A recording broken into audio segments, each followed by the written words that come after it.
Chapter 5. You're It. The dogs were barking wildly at two small creatures playing in the moonlight. "Polar bear babies!" cried Annie.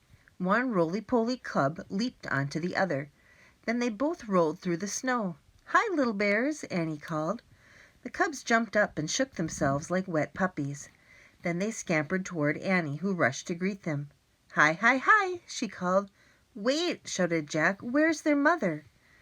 He looked around for the mother bear, but she was nowhere in sight. Maybe they're orphans, he thought. Jack looked back at Annie. She was wrestling with the little bears in the snow. She was laughing so hard that she couldn't stand. Jack started laughing too. He carefully put the bear masks into his pack. Then he ran to join Annie. She was running with the cubs across the snowy tundra. One of them raced to her, tagged her, then raced away. Annie ran after the bear and tagged him back. "You're it," she said. Jack and the other cub joined in. Soon Jack and Annie and the two cubs were all chasing each other over the moonlit snow. They ran until the two cubs fell down ahead of them. The cubs lay perfectly still. Panting, Jack and Annie stared at them. "Are they hurt?" Annie wondered out loud. Jack and Annie ran to the cubs. Then, just as they leaned down to see if they were all right, the cubs jumped up. They pushed Jack and Annie over and scampered away. "They were pretending," said Jack. He laughed. Jack and Annie charged after the cubs. They ran over the white tundra until they came to the frozen sea. Jack looked around. "We're pretty far from the igloo. I don't hear the huskies anymore," he said. "Maybe we should go back." "In a minute," said Annie. "Look." The bear cubs had scooted up a snowbank. They were on their backs, sliding down the bank onto the ice-covered sea. Jack and Annie laughed. "It's like sledding," said Annie. "Let's try it." "Okay," said Jack, "but then we have to go back." Jack followed Annie up the snowbank. He clutched his pack in his arms. Annie lay on her back. She whooped as she slid down the ice. Jack followed her.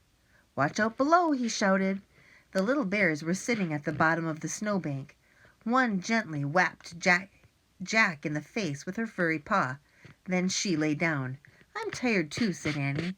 "Yeah," said Jack. "Let's rest for just a minute." Jack and Annie looked up at the orange moon as they lay beside the cubs. All they could hear was the wind and the soft breathing of the cubs. "That was fun," said Annie.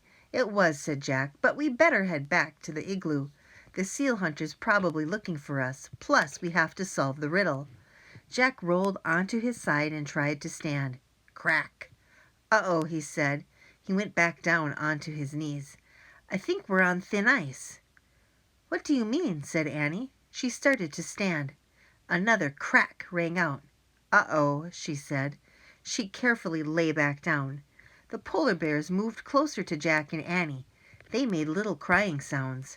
Jack wanted to cry too, but he took a deep breath. "Let's see what our book says," he said. He reached into his pack for the Arctic book. He took the masks out first and handed them to Annie. "I took these from the igloo by mistake," he said. As he started to reach for his Arctic book, he heard the loudest crack of all. Crack! "We're not even moving and the ice is cracking," said Annie. Just then there was a new sound, a low, snorting sound. It came from the top of the snowbank about 50 feet away. Jack looked up. Staring down at them was a giant polar bear. "The polar bear mother," whispered Annie.